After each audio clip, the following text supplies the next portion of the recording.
આ તરફ અમરેલીના ટાવર ચોકમાં આતશબાજી થઈ। દીપાવલીના 2 દિવસ અગાઉ વેપારીઓ દ્વારા આતશબાજીનો કાર્યક્રમ ગોઠવવામાં આવ્યો હતો। વિધાનસભાના નાયબ દંડક કૌશિક વેકરિયાએ તેમનું અદકેરું સ્વાગત કરવામાં આવ્યું હતું।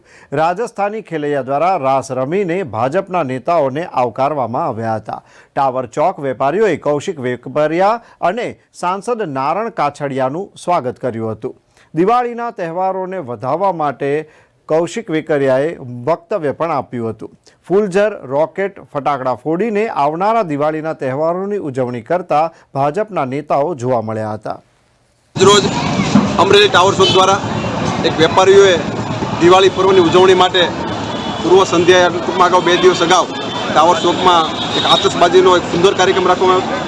આપણો તહેવારની ઉજવણી આપણે લોકો સૌ સાથે મળીને કરવી જોઈએ એનું પ્રેરક ઉદાહરણ ટાવર ચોકના તમામ વેપારીઓએ આપ્યું હતું। હું ખાસ કરીને અમરેલીના ટાવર ચોકના તમામ વેપારીઓને હૃદયપૂર્વક શુભકામના પાઠવું છું। જે થકી અમરેલી સિટીની રોનક આજે અમરેલીના વેપારીઓ થકી જે રીતે અમરેલી શહેરની રોનક તમે જોઈ રહ્યા છો, જે રીતે રોશનીથી અમરેલી શહેર શણગારવામાં આવ્યું છે, અને ખાસ કરીને આજે જે આતશબાજીનો કાર્યક્રમ સુંદર રીતે ગોઠવો એ બધા તમામ વેપારીઓને મારી હૃદયપૂર્વક શુભકામના પાઠવું છું। સાથોસાથ દિવાળી પર્વની સૌને હૃદયપૂર્વક શુભકામના અને હર નાગના દાદાને પ્રાર્થના કરી કે હર મનોકામના નાગના દાદા પૂર્ણ કરે એ નાગના દાદાના શરણોમાં પ્રાર્થના કરું।